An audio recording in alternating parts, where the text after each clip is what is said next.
Podemos agora partir para a nossa outra grande figura aí no campo da metodologia econômica e no campo, em particular, no campo da retórica, né, do programa de pesquisas retórico na economia, que é McCloskey.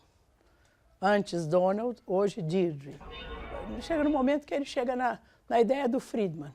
A qualidade de uma teoria se revela quando ela consegue prever bem.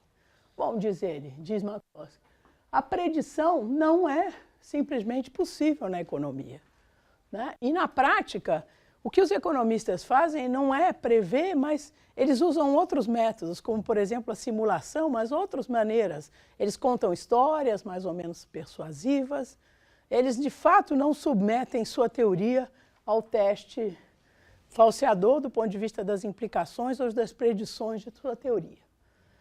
E, sim, como um bom exemplo do que eu disse, que ele fala uma coisa que parece chutada neste livro, e depois ele volta a isso num livro posterior, ele escreveu um livro inteiro chamado If You Are So Smart, se você é tão esperto, em que ele volta a essa ideia da predição e diz o seguinte, pô, se o economista é tão esperto porque ele detém um conhecimento superior, por que ele não é mais rico? Na média, os retornos dele são simplesmente médios, né? Mas se esse conhecimento lhe permite realmente dizer para onde anda o mercado, por que ele não aproveita esse conhecimento? Então tem uma coisa errada aí. De fato, não é ideia, a predição não é a grande maneira de avaliar uma teoria, a qualidade de uma teoria, da teoria econômica, né? Porque os economistas erram muito nas suas predições. Erram quase tanto, ou tanto, acho que ele diria, como um cidadão comum que não tem nenhum conhecimento de economia. Quando a gente vê um pouco dos consultores, né, das empresas de consultoria, eu sei que alguns de vocês são estagiários ou serão estagiários de empresa de consultoria, beleza. Boa sorte, eu acho que tem que dar emprego e não é que não veja nenhuma função nas consultorias, mas, de fato, a capacidade de predição é bem limitada. O exemplo mais concreto disso é quando teve o plano Collor, que vocês não eram nem nascidos, 91, vocês já eram nascidos? Não. Então, eles chamaram o plano Collor, foi uma surpresa total, eles chamaram economistas, consultores de economia de várias tendências na televisão e eles todos estavam com não vou citar nomes, ficaram totalmente, porque eles estavam aconselhando os seus clientes a fazerem isso ou fazer aquilo e conseguiu uma unanimidade que todos erraram. Um falava, investe não sei o quê, outro falava, não, cria uma cesta diversificada, outro falava, todos conseguiram errar, porque o plano Collor, de fato, foi uma novidade total e conseguiu estragar com a vida de quase todo mundo, né, no Brasil. Bom, enfim, então essa a ideia de que se a teoria construída pela metodologia modernista fosse de fato aplicada, ele fala assim, as pessoas não seguem os preceitos modernistas, elas dizem que fazem, mas elas não fazem. Muito melhor assim. Né? É bom que não façam, porque se ela fosse aplicada, ela brecaria os avanços na economia.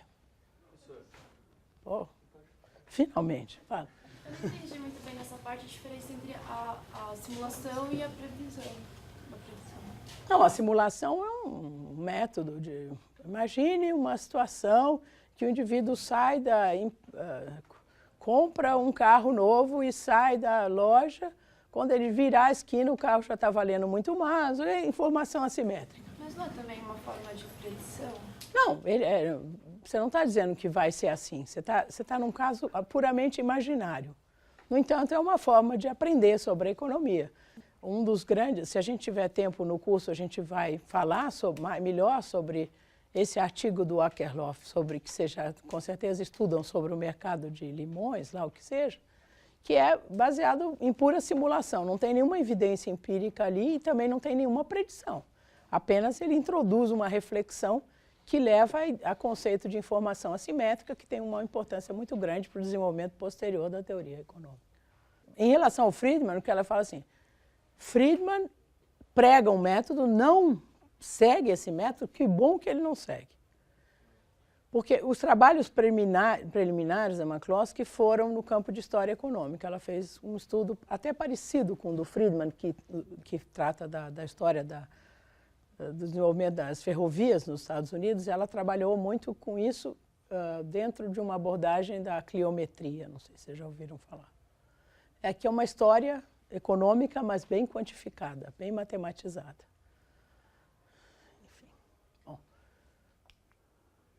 Bom, e aí o seguinte, o negócio de cozinhar resultado não é só a economia que faz. Outras ciências também cozinham resultado para poder dizer que elas estão seguindo a metodologia modernista. Modernismo, essa rainha vermelha, uma espécie de planejamento central. McCloskey tem umas posições que a gente não são nada triviais, né? Não são nada comuns. Então, ao mesmo tempo que ela é absolutamente anárquica em relação ao método e muito liberada, muito solta, assim, ao mesmo tempo ela é, do ponto de vista da concepção política e econômica, ela é liberal. Ela sempre, consistentemente, defende o mercado, o liberalismo, etc. e tal. Inclusive diz que tem um mercado de ideias, ela está como se fosse um mercado de ideias, que tem um processo de filtragem dessas ideias no mercado. Então, o planejamento central para McCloskey é uma coisa horrível, né? Que é as regras vindas de baixo para cima. E aí, alguma analogia com a situação dos países do socialismo real, do chamado socialismo real, embora ela não mencione nenhum deles.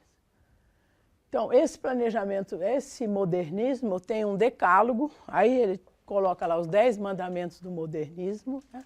Eu não vou me deter neles, porque eu acho que tem uma certa forçação de barra aí. Ela fez caber em 10, na verdade tem muitos que se repetem, dá para agrupar, até escrevemos um artigo eu e uma ex-aluna sobre isso, dá para agrupar em 2 ou 3 grupos esses mandamentos, e ela foi forçando para ter um número 10 para dar certo com a crença religiosa.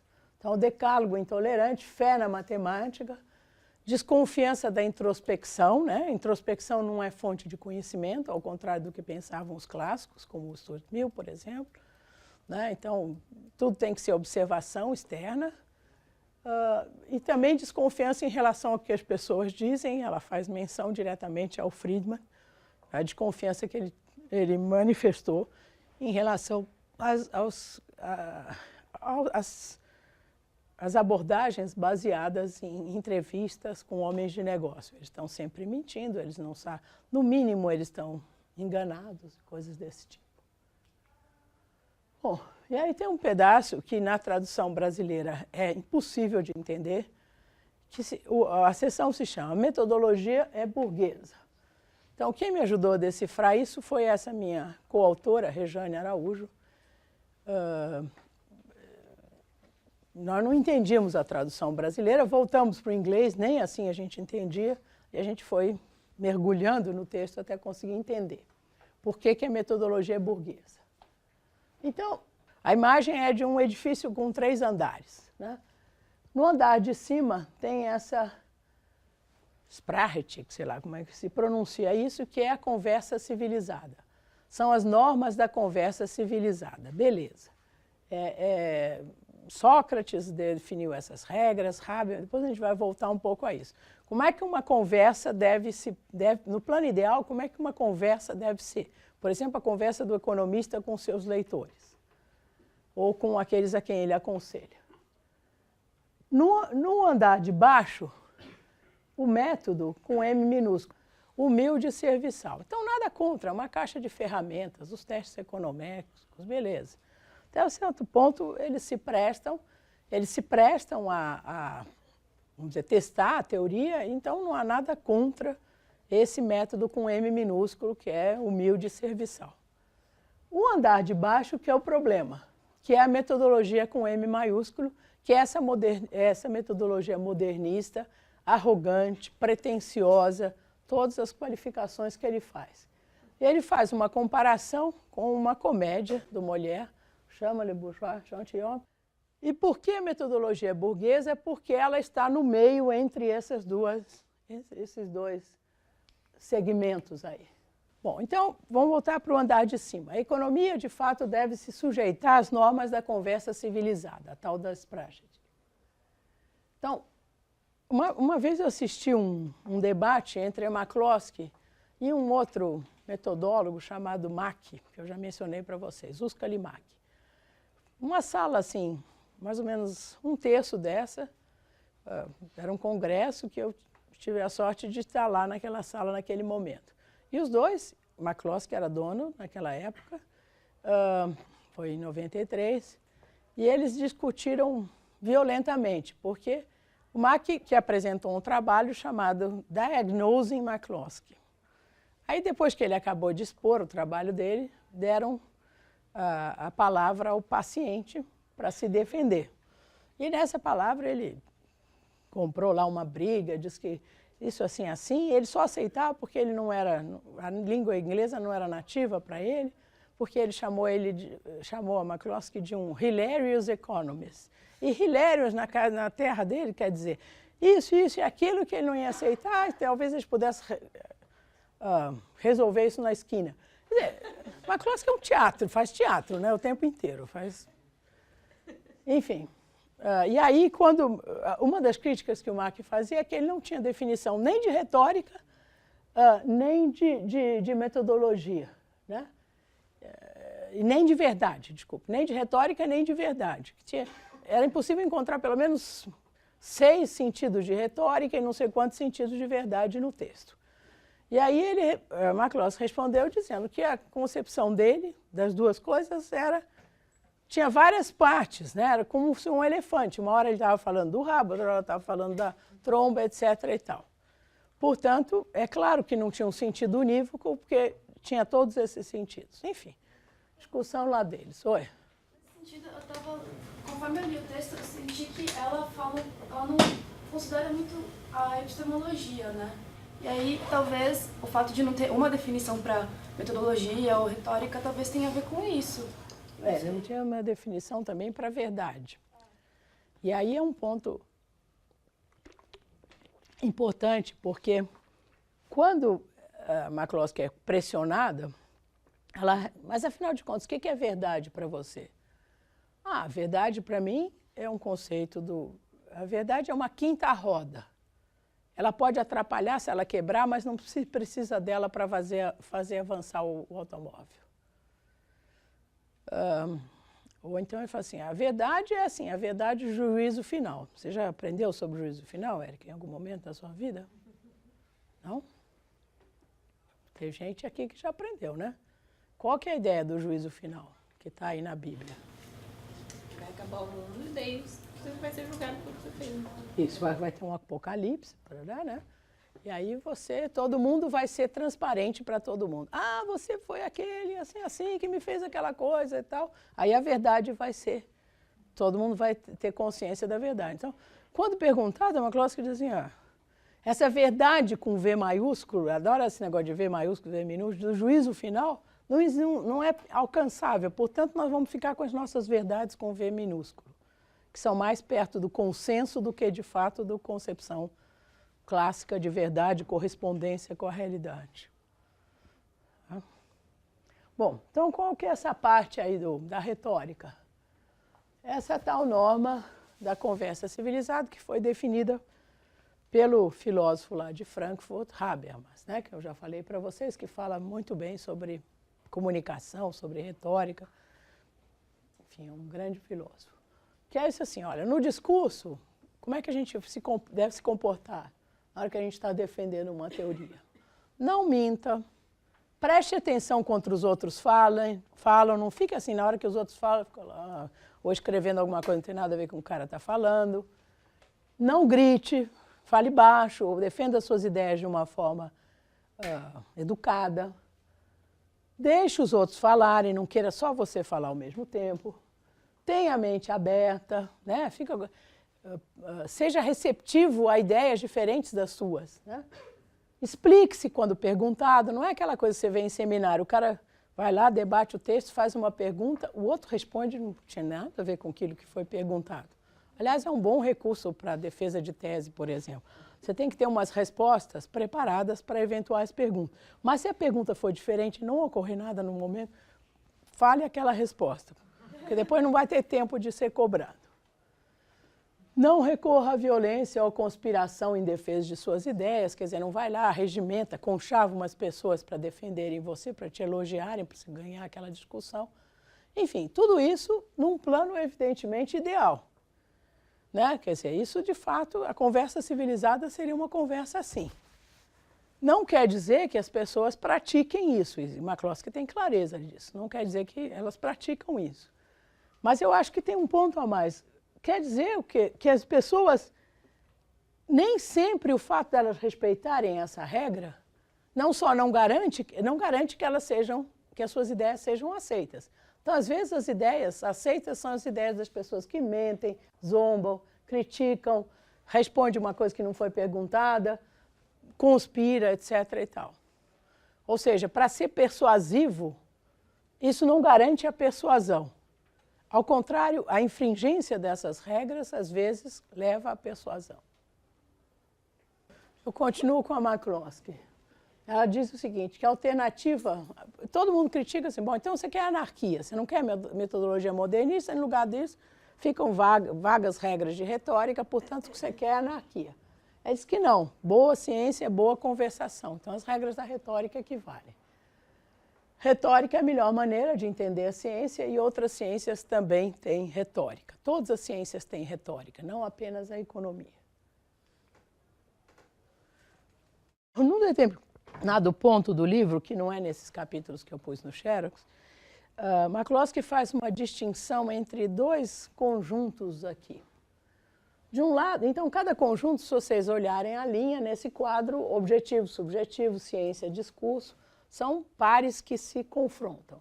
Conhecimento, opinião, fato, valor, ciência, humanidades, positivo, negativo, razão, emoção, os dois princípios chineses, yin yang, masculino, feminino. Então ele diz assim, a nossa cabeça, pelo tipo de informação que a gente tem, no modernismo é muito segmentada. A gente acha que fato é fato, valor é valor, opinião é opinião, conhecimento é diferente disso, etc. Razão é uma coisa, emoção é outra e tal. Para ele, todas as coisas estão meio misturadas. Ou, pelo menos, a linha divisória aqui é pontilhada, não é uma linha inteira. Né? A gente leu isso, esse livro foi publicado. Depois a gente soube que ele tinha decidido fazer a operação para mudar de sexo. Né? Então, quer dizer, evidentemente aquele plano já estava nele, né? E ele, decisão que, se vocês quiserem, vocês encontram no Google. Tem muita coisa no Google, enfim, na internet, de uma maneira geral. E aí ele justifica essa decisão do jeito que vocês quiserem. Bom, então aqui eu mostro esse quadro para dizer que a linha não é inteira, a linha correta seria uma linha pontilhada. Ou seja, que não tem tanta diferença assim entre o que é objetivo e o que é subjetivo. Né? E a superação do positivo, do positivismo, leva a isso. A gente já falou sobre isso desde Popper, por exemplo. A ideia de que a objetividade plena é impossível, portanto, a gente substitui essa objetividade plena. O second best seria esse crivo intersubjetivo, né? As pessoas conversando para tomar certas decisões.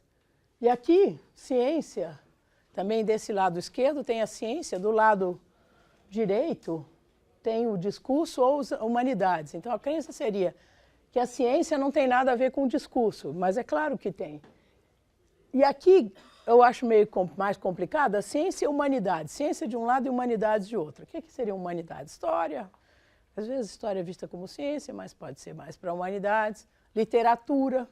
Né? Então tem momentos do livro que McCloskey fala, economia é literatura.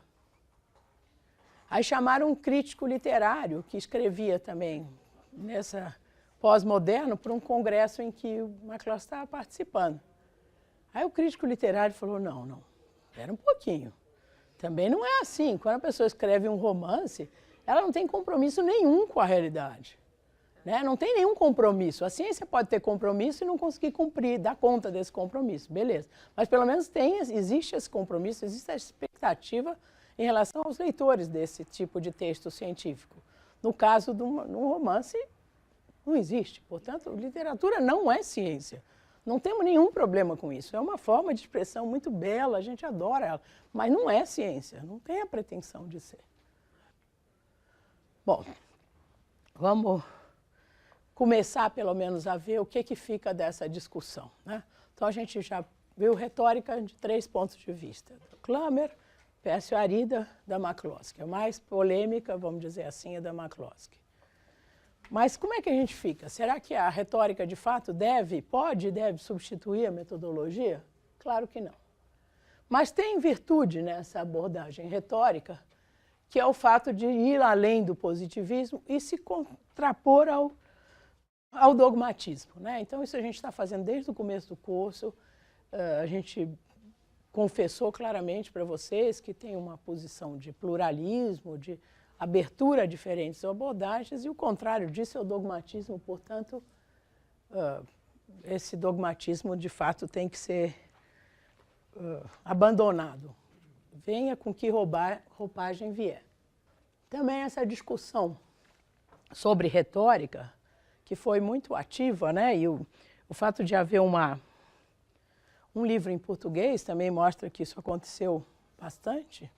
Também no Brasil, esse é um dos livros, tem os Conversas com Economistas, que tem Conversa com Economistas 1, Conversa com Economistas 2, pelo menos tem 2, em que, seguindo o estilo do Klammer, vários economistas são entrevistados, economistas brasileiros, né? Então chama Conversa com Economistas Brasileiros 1 e 2, se não me engano. Depois a coisa foi bem aceita, eles fizeram conversas com sociólogos, talvez, conversas com filósofos. Teve várias edições, vários tipos de livros com essa mesma inspiração.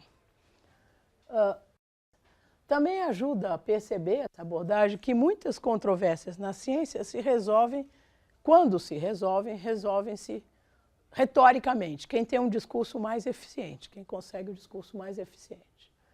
Agora, uma grande polêmica, assim, um ponto bem nevrálgico e muito mal solucionado por essa perspectiva, é a questão da verdade, que a Érica aqui colocou. Será que essa preocupação com a verdade deve ser abandonada? A verdade é mesmo a quinta roda? Economia e literatura? Então, essa é um grande foco aí das críticas ao texto, a todos os textos, né? Mas mais particularmente ao texto que causou mais polêmica, aos escritos da McCloskey, né? Bom, e a crítica fundamental a essa perspectiva, a perspectiva de McCloskey especificamente, o pessoal resumiu na seguinte pergunta: e daí? So what? Né? E vai por aí à frente, nós vamos parar por aí só dizendo o seguinte, que tem 2 sentidos que ele atribui, ele, ela, como queiram, atribui à retórica que podem ser conflitantes. Retórica como discurso persuasivo e retórica como conversa civilizada. Eu tinha antecipado um pouco essa crítica. Quer dizer, querer persuadir e querer dizer a verdade não são incompatíveis. É possível fazer as 2 coisas ao mesmo tempo. Mas também não são substitutos perfeitos. Querer persuadir não substitui perfeitamente querer dizer a verdade e vice-versa. Você pode dizer a verdade com poder de convencimento nulo, porque não usa as metáforas adequadas, porque não tem uma boa oratória, porque não escreve bem, coisas desse tipo. Tá? Você pode estar dizendo a verdade e não conseguir isso. O mercado de ideias tem muitas imperfeições, como qualquer outro mercado, né? Não é só no mercado dos bens, todos os mercados, trabalho, existem imperfeições e da mesma forma no mercado de ideias. Bom, nós vamos parar por aqui, tem mais umas coisinhas para apresentar, mas a gente... Bom, a minha programação é, na próxima aula, completar essa abordagem aí retórica na economia.